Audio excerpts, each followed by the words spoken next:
Bismillahirrahmanirrahim. Assalamualaikum warahmatullahi wabarakatuh. Selamat pagi, siang, sore, dan malam.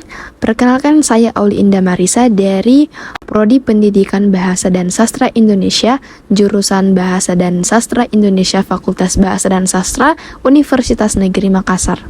Pada kesempatan kali ini, saya akan menjelaskan mengenai perubahan fonemis. Pada perubahan fonemis, ada asimilasi dan disimilasi fonemis, penambahan fonem, metatesis, monoftonisasi, dan diftonisasi. Saya akan menjelaskan dari 6 pembahasan ini atas dasar pemberian tugas mata kuliah fonologi. Sebelum itu, kita harus mengetahui dulu apa sih perubahan fonemis itu. Nah, jadi fonemik ini adalah kajian atau analisis bunyi bahasa dengan memperhatikan statusnya sebagai pembeda makna. Bunyi bahasa yang diucapkan oleh manusia akan memiliki pembeda makna pada setiap bunyi bahasanya. Pembahasan pertama adalah asimilasi fonemis. Nah, asimilasi ini adalah perubahan bunyi dari dua bunyi yang sama menjadi bunyi yang sama atau hampir sama. Hal ini disebabkan karena bunyi-bunyi bahasa itu diucapkan secara berurutan sehingga berpotensi untuk saling memengaruhi dan dipengaruhi. Sebagai contoh asimilasi yaitu pada kata Sabtu. Dalam bahasa Indonesia, lazim diucapkan Sabtu. Terlihat bunyi ep berubah menjadi bunyi ep sebagai akibat dari pengaruh bunyi T. Selanjutnya, disimilasi fonemis. Disimilasi adalah perubahan bunyi dari bunyi yang sama atau mirip menjadi bunyi yang tidak sama atau berbeda. Dapat juga disebutkan bahwa disimilasi ini adalah kebalikan dari asimilasi.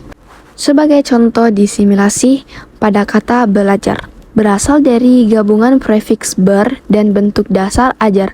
Mestinya kalau tidak ada perubahan menjadi berajar. Selanjutnya, penambahan fonem. Dari proses penambahan fonem adalah penambahan fonem pada suatu morfem sebagai akibat pertemuan suatu morfem dengan morfem yang lain. Sebagai contoh penambahan fonem pada kata marah, ditambahkan fonem a menjadi amarah. Selanjutnya, palang ditambahkan sisipan i menjadi pialang. Kas ditambahkan akhiran ir menjadi kasir. Selanjutnya, metatesis.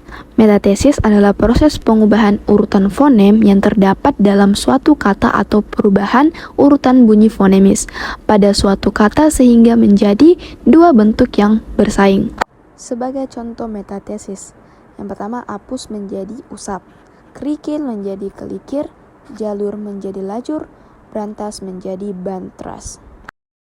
Selanjutnya kita masuk pada pembahasan monoftonisasi. Monoftonisasi ini merupakan perubahan dua bunyi vokal atau vokal rangkap atau biasa disebut dengan diftong menjadi vokal tunggal. Vokal tunggal yaitu monoftong. Sebagai contoh monoftonisasi, misalnya kata ramai diucapkan menjadi rame, petai diucapkan menjadi pete. Selanjutnya, diftonisasi. Diftonisasi ini merupakan perubahan bunyi vokal tunggal monoftong menjadi dua bunyi vokal atau vokal rangkap diftong secara berurutan. Sebagai contoh diftonisasi, pada kata anggota diucapkan menjadi anggauta, sentosa diucapkan menjadi sauntausa.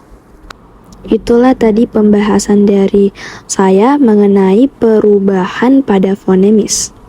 Mohon maaf apabila ada kesalahan selama pemaparan materi saya, karena manusia tidak luput dari kesalahan. Saya Auli Indah Marisa, pamit undur diri. Terima kasih atas perhatiannya. Assalamualaikum warahmatullahi wabarakatuh.